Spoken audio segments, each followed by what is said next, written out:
नमस्कार साथियों, आप देख रहे हैं दैनिक टाइम कुलदीप देव साथी। और आज हम जिला दादरी के अंदर गांव है पिचप्पा खुर्द, उसके अंदर हम पहुंचे हैं और इस बेटी की तरफ से जो इस गांव को तोहफा दिया गया और उसी के साथ साथ इस परिवार को दिया गया, उसके बारे में हम चर्चा करेंगे। तो मोनिका, हमारे चैनल पर सबसे पहले आपका बहुत बहुत स्वागत है। धन्यवाद जी। सबसे पहले तो मैं आपका धन्यवाद करना चाहती हूँ और आपके चैनल को भी। हम पूछना चाहेंगे कि जो आज आपके गांव के अंदर चर्चा नहीं, पूरे देश के अंदर चर्चा है आपके नाम को लेके, तो इस चर्चा के अंदर हमें बात करें कि क्यों आपको आज यहाँ एक सम्मान दिया गया और किसके अंदर आप एक क्वालिफाई हो गया, आप इस क्षेत्र के अंदर और इस परिवार के अंदर एक खुशी का माहौल लेके आए, बताएंगे? हाँ जी बिल्कुल। मेरा जो CSIR UGC net life science से है वो क्वालिफाई हो गया था और इस खुशी में मेरे गांव वाले भी, मेरे परिवार वाले भी, मेरे पेरेंट्स भी, स्कूल टीचर्स भी सब बहुत खुश हैं। तो इसी में मेरे को सम्मानित किया गया, इसी की वजह से मेरे को सम्मानित किया गया। वो खुश हैं, इसलिए उनकी खुशी को देखकर आज मैं बहुत खुश हूँ कि मैंने जो सोचा था कि नेट क्वालिफाई करना है तो मैंने कर दिया। इसके अंदर आपको कौन सा रैंक प्राप्त हुआ, किस रैंक पे आप आए? क्योंकि एक नेट क्वालिफाई करना भी अलग होता है, क्वालिफाई तो काफी करते हैं, लेकिन आपको क्या रैंक मिला?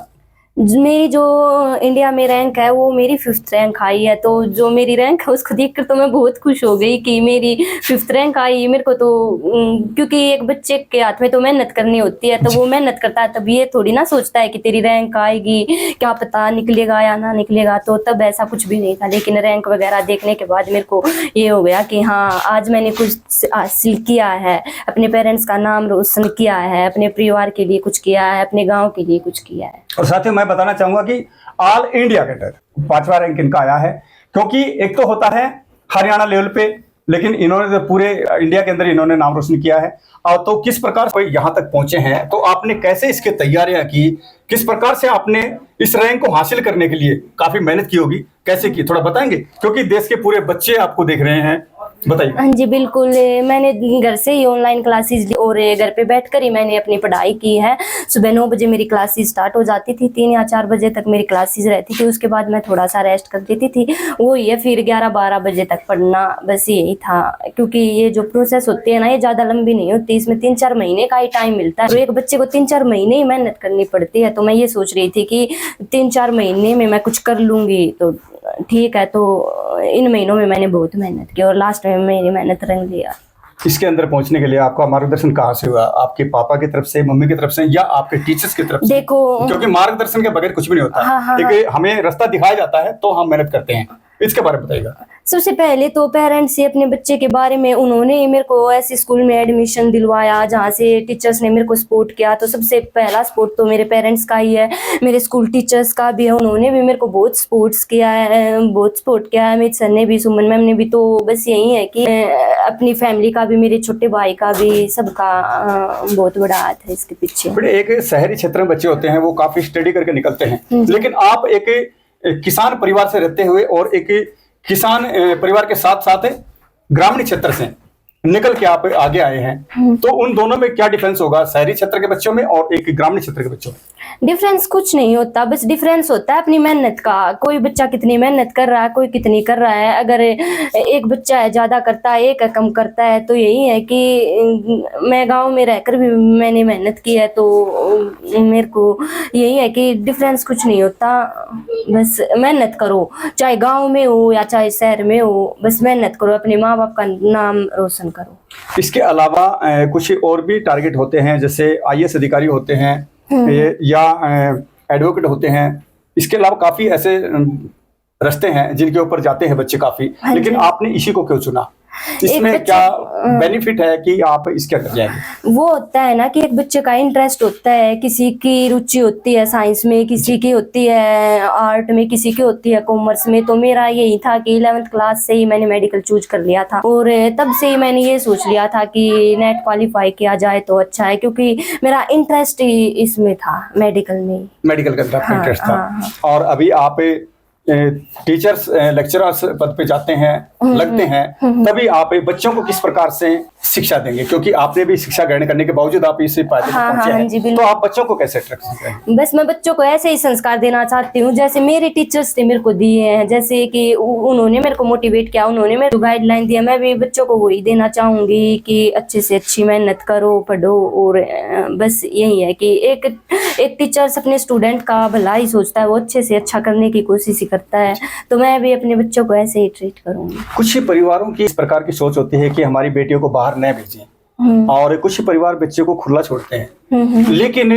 वहां सोच में डिफरेंस हो गया दोनों के अंदर, तो वहां कहाँ सही है?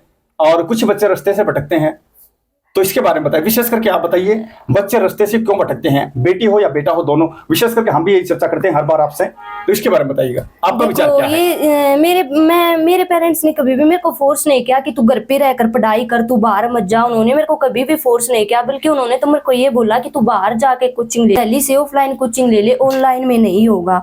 तो बच्चों को फोर्स नहीं करना चाहिए कि घर पर ही बैठकर पढ़ाई करो या वो करो, बट हाँ बच्चे को ये ध्यान में रखना चाहिए कि उनके पेरेंट्स ने उनको छूट दी है, उनको पढ़ने का मौका दिया, तो उनको उस मौके का नाजायज फायदा नहीं उठाना चाहिए। अगर बाहर पढ़ने के लिए भी भेजते हैं तो इसमें कोई दिक्कत नहीं, लेकिन उनको अपने पेरेंट्स ने जो शिक्षा दी है, जो उन्होंने भरोसा करके उनको बाहर भेजा है, उसको ध्यान में रखते हुए पढ़ाई करनी चाहिए, मैं तो यही बोल लूंगी। इस सफलता के पीछे आपका किसका ज्यादा योगदान रहा? इसके पीछे सबसे बड़ा तो मेरा छोटा भाई है, जो मेरे से 2 साल छोटा है। वो मेरे को बहुत मोटिवेट करता था, कभी कभी मेरा पढ़ने का मन नहीं होता था तो मेरे को बोलता था कि बहन पढ़ ले, पापा कितने खुश होंगे, मैं कितना खुश होऊंगा, गांव वाले कितने खुश होंगे। बल्कि वो मेरे से 2 साल छोटा है, लेकिन वो इतना समझदार है कि उसने मेरे को बहुत सपोर्ट, मम्मी ने भी, मेरे पापा ने भी, ताऊ जी ने भी मेरे को बहुत, मेरी फैमिली इतनी अच्छी है कि मैं बता नहीं सकती। मैं ये बोल देती थी ना कि आज मेरे को ये नहीं करना, वो नहीं करना, मेरे पापा ने कभी मेरे को ये नहीं बोला कि पढ़ ले बेटा तू, कभी उन्होंने मेरे को पढ़ने के लिए फोर्स नहीं किया, ना मम्मी ने फोर्स किया। कुछ पेरेंट्स नहीं होते हैं कि बच्चों से ज्यादा काम वगैरह करवाते हैं, तो मेरे पेरेंट्स ने मेरे को मतलब टाइम दिया है पढ़ने के लिए, उन्होंने मेरे को बहुत सपोर्ट किया है। साथियों, जैसे बेटी ने बताई हर चीजें अपने परिवार को लेके, लेकिन हमारा भी कहना यह है कि बच्चे पे ज्यादा प्रेशर भी न डालें, क्योंकि पढ़ने वाला बच्चा होगा वो बगैर प्रेशर भी पढ़ेगा। हाँ जी बिल्कुल। और नहीं पढ़ने वाले बच्चे पे आप कुछ भी करिए वो नहीं पढ़ सकता, क्योंकि वो एक उनकी सोच होती है, डिपेंड करता है उनकी सोच पे। हाँ जी, हम किसी को फोर्स करके कुछ काम करवा नहीं सकते। अगर हम किसी को फोर्स करेंगे कि तू पढ़ ले, तू पढ़ नहीं रहा, तू ये नहीं कर रहा, तो वो किताब खोलकर बैठ जाएगा, लेकिन उसका ध्यान उसी चीज पे रहेगा जो चीज वो करना चाहता है, क्योंकि वो तो उससे जबरदस्ती करवाई जा रही है ना। तो मैं यही बोलूँ कि ये बच्चे को फोर्स कभी मत करना, पढ़ने के लिए फोर्स मत करो, बस अपने बच्चे को मोटिवेट करो कि बेटा पढ़ ले, कुछ कर ले, फोर्स नहीं करना चाहिए। अगर उसके मन में होगा कुछ करने का तो वो अपने आप कर लेगा। फादर क्या करते हैं आपके? मेरे फादर किसान ही है। किसान? हाँ जी। और किसान जो पूरे देश को एक अन्न पैदा करके देता है, अन्नदाता बोला जाता है किसान को। हाँ जी। और आप एक किसान की बेटी होते हुए आज इस परिवार के अंदर इतनी बड़ी उपलब्धि हासिल करके आई। और आपकी मम्मी क्या करती है? मेरी मम्मी हाउसवाइफ। साथियों देखिएगा, पिता इनके दोनों एक परिवार के अंदर रहते हैं, और परिवार की तरफ से इनको जो सपोर्ट मिली है उसके लिए हम धन्यवाद करते हैं उन माता पिता का, जो इस बेटी को आज इतने अच्छे संस्कार दिए कि आज ये सबके सामने पूरे देश के अंदर इसकी चर्चा है बेटी की। तो हम अभी चर्चा करना चाहेंगे कुछ 2 बातें अलग तरह की। आंखों से आंसू निकलते हैं, एक निकलता है हमारे दुख के अंदर आंसू निकलते हैं, और एक निकलता है खुशी के अंदर। होते तो दोनों आंसू है, लेकिन दोनों में डिफरेंस क्या है? खुशी वाले आंसू के अंदर क्या छुपा होता है कि वो भी झलकते हैं, और दुख वाले के अंदर क्या छुपा है कि वो भी झलकते हैं। देखो डिफरेंस तो बहुत ज्यादा है। खुशी के आंसू आते हैं तो अंदर से खुशी आती है, सबको देख कर कि पेरेंट्स कितने खुश हैं, उनको देखकर खुशी के आंसू आते हैं। ये आंसू ही अलग ही होते हैं, तो खुशी के तो आंसू ही अलग होते हैं।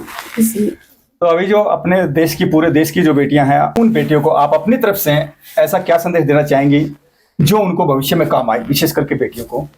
बस मैं तो यही बोलना चाहूँगी कि हर उस लड़की को पढ़ना चाहिए जिसके पेरेंट्स उसकी पढ़ाई के ऊपर बहुत ज़्यादा खर्चा करते हैं, अच्छे से अच्छा स्कूल प्रोवाइड कराते हैं। क्योंकि एक जो पेरेंट्स होता है अपनी मेहनत करके सब कुछ कमा कर वो अपने बच्चों की पढ़ाई पर लगाता है, तो बच्चे को भी उस चीज़ का ध्यान रखना चाहिए कि आपके पेरेंट्स आपका कितना कर रहे हैं। तो यही बोलना चाहूँगी कि अपने माँ बाप के बारे में सोच कर कुछ ना कुछ करने की कोशिश करनी चाहिए, क्योंकि जब बच्चा कामयाब होता है ना तो प्राउड फील ही अलग होता है।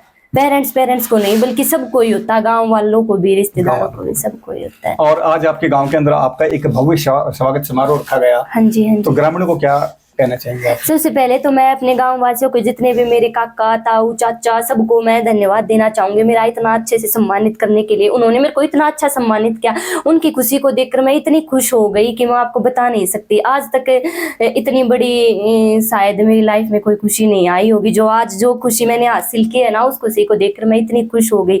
मेरे गाँव वाले छोटे से लेकर बड़ा आदमी इतना खुश था, आज बहुत ज्यादा खुश थे।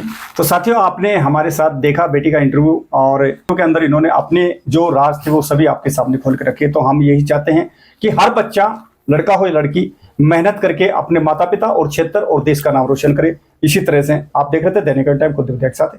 नमस्कार साथियों।